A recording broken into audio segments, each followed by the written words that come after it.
boss, kung nagugutom na kayo, perfect itong susunod na segment dahil alamin natin steak sa One Life Food.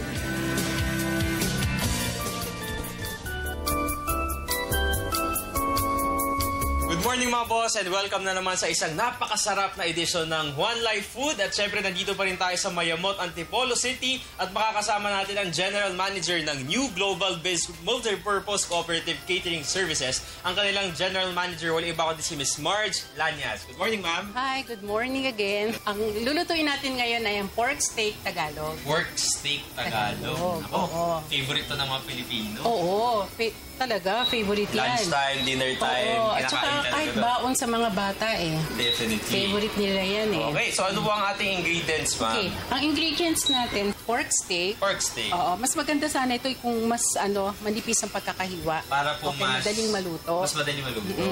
Meron tayong kalamansi, Kalamansi. paminta, Sukal, toyo, bawang, at saka yung onion ring sa kulay puti. Ha? Yung puti ang gagamitin natin Ano sibuyas pong dito. ang difference pag puti ang ginamit? Ang puti kasi parang mas matamis siya eh. Parang mas compatible siya ka sa sa pork steak, sa beef steak, gano'n. Okay? So, simulan na po natin. So, yung toyo, yan. Ilang kilo po yung pork pala, ma'am? Ito, 1/2 kilo lang to. 1/2 kilo lang. Okay, tapos lalagay natin yung bawang. Minamarinate natin. May So, toyo, may garlic. Oo, may garlic, may paminta. Oo. And then, lalagyan natin ng asukal. Asukal. Oo, kasi di ba mga Pilipino, mahilig sila sa matatamis na pagkain. Tama. Parang nakuha natin yata ito sa mga Spaniards eh. Ganun po. Oo, marinate na siya. Okay. So, ang gagawin lang natin, ipa-fry natin siya. Mabilis yun. Lalo sa mga restaurants, no? Kasi kapag mga short orders, usually yung mga pork yung mga in-order. Kaya mabilis kung sabay-sabay mo na siya ilalagay. At saka pag lomo ang ginamit mo kasi na baboy, niya, madaling lutuin. Madaling lutuin. Oo, malambot Dapat siya. manipis. Oo, compared sa kung galing sa pigi o kung saan mang part ng baboy. Okay, ngayon ma'am, napatapos na. Luto na itong pork steak Tagalog. Of course, lalagay na natin itong white pink onions. Yes, okay. white. So para saan po ito? Pampatamis po ba?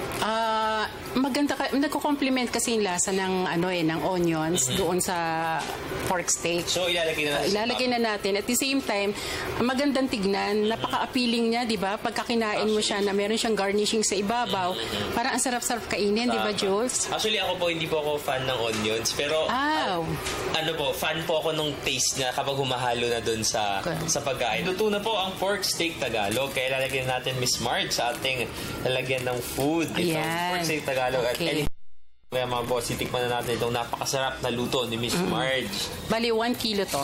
1 kilo? Oo, 1 kilo siya. Okay. Para sa isang pamilya na siguro mga 8 anak. Okay mga boss, ito na ang pinaka-favorite part natin. Tikiman tayo. Miss Marge, bukan na natin itong pork steak Tagalog. Bon appetit! Lambot. Sarap. Manunuot yung flavor.